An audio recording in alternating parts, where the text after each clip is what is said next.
Hello psychology students, Mrs. Olson here. This video lesson is titled Social Learning, and the learning target reads that you will be able to explain how our environments shape our learning. Alright, make sure that you are recording notes, you have a word processing program open, ready to type, or you are recording the information with pen and paper. Okay. All right, so the first slide is titled Cognitive Learning. So cognitive, fancy name, all it means is the brain's processes, how we process information, how our brains take in that information and how we learn, okay? So the first note is the definition of cognitive learning, and it reads that cognitive learning focuses on how information is obtained, so how we encounter it, how we get it, how we learn it, how it's processed in our brains, and then how it's organized, okay? So how info is obtained, processed, and organized. Next note reads, it's a concept in cognitive learning, and that is latent learning. Now, if you were to use a synonym for latent, it might be later. Okay, so think of this as later learning. The definition of it is, it's a change in behavior not demonstrated by an immediate observable change. Okay, so we've encountered a situation, we've gone through an experience, we've learned during that experience. There really isn't a reason for us to demonstrate what it is that we've learned at that exact time. There has to be a situation that calls for it. There has to be an incentive. There has to be reinforcement for us to show what it is that we've learned. Hence the later. So we've learned something, but we observe it later. Okay? So it says that reinforcement spurs it into action. There's going to be a reason for us to show what it is that we've learned and how we've learned it. Okay? Now, one of the examples of latent learning is a cognitive map.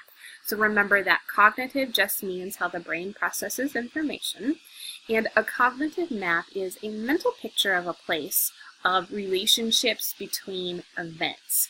So, a cognitive map, think of it like a blueprint in our minds. Think of it like, okay, have you ever been in a car, you were not the one driving, you haven't been to this destination, but you're looking around, you see landmarks, you're noticing roads, you're noticing where the driver turns, and because you've been paying attention en route to the destination, you're remembering how to get there. So the next time you have to go to that destination, you don't necessarily need a map app. You don't need Siri telling you where to go necessarily, right? You paid attention, you have that memory, that cognitive map of how to get there in your own mind, and so you have learned. And you don't demonstrate that learning until you have to go there the next time. Okay, so here's a graphic that represents, say, the example of getting to a destination without writing anything down or using a map app. You created a cognitive map, a memory map in your mind of how to get from point A to point B. There we go. Or think of it again as a blueprint in your mind. Could we pretend that we put a blindfold across your eyes, we stick you in the middle of your house, and because you know your house, you know the layout, you've been to every single room, every nook and cranny in your house, you can find how to get from point A to point B, from the bedroom to the bathroom, to the kitchen, to the living room, and everything in between, because you have this mental map this cognitive map in your mind. Okay, more on cognitive learning. This concept is titled learned helplessness, and the definition reads that it's a condition in which repeated attempts to control a situation fail, okay, resulting in the belief that the situation is uncontrollable. Let's take math. A lot of people don't like math. They're not good at math. They're not good at it. They don't get good grades. It isn't easy. You're not always motivated to try and learn. So, I'm not good at math. I'm not going to even try. It's that idea. That would be learned helplessness. I study for the math test, but I don't get good grades. So, I'm not going to continue studying. I'm not going to continue trying. That's learned helplessness, okay? Now, learned helplessness, they figured, is one of the causes of depression.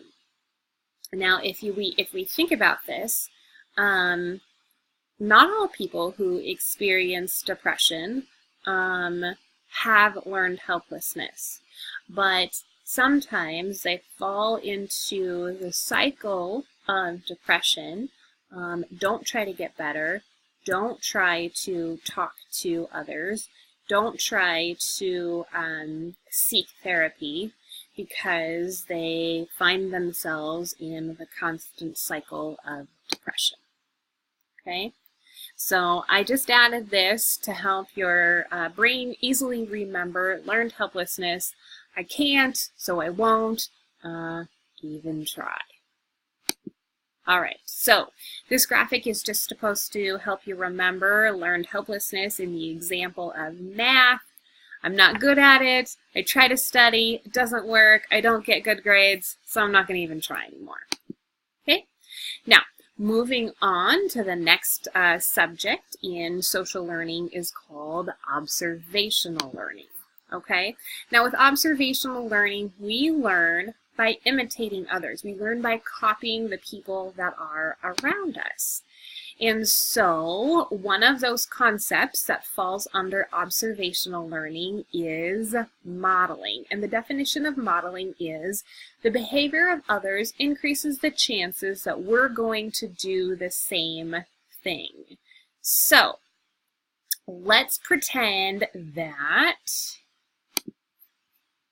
a little kid grows up in a household where people say please and thank you to each other, just in normal interaction. Those pleases and those thank yous are modeled by the family, and so little kid picks up on it and then learns to say please and thank you in context. Maybe nobody necessarily has to teach them those pleases and thank yous, but because they have grown up in an environment where everyone says please and thank you, it increases the chances that they in turn will use please and thank you in their normal interactions with other people. Okay? So, modeling can also be physical modeling. That being, let's say that someone is taking a dance class. So all of these little girls are taking ballet class. Their teacher is modeling the dance move. I don't know ballet, so I'm not sure what move that is. But their teacher is modeling what it is that she wants them to do by showing them exactly the physical body movements that go into that one dance step. Okay? So, here's another one. This dad is modeling good hygiene by brushing his teeth, and so his sons are also copying, imitating what it is that he's doing. So, dad brushes his teeth morning and night and increases the chances that when his sons see him brushing his teeth, that they are also going to brush their teeth day and night. All right, another concept in observational learning is actually called imitation. So you're going to see some of these terms being used interchangeably. Now, the definition of imitation is watching someone perform a behavior, and then later they're able to reproduce it, okay? So, example, back to the dancers again. Example is watching someone perform a dance move or an actual dance, right?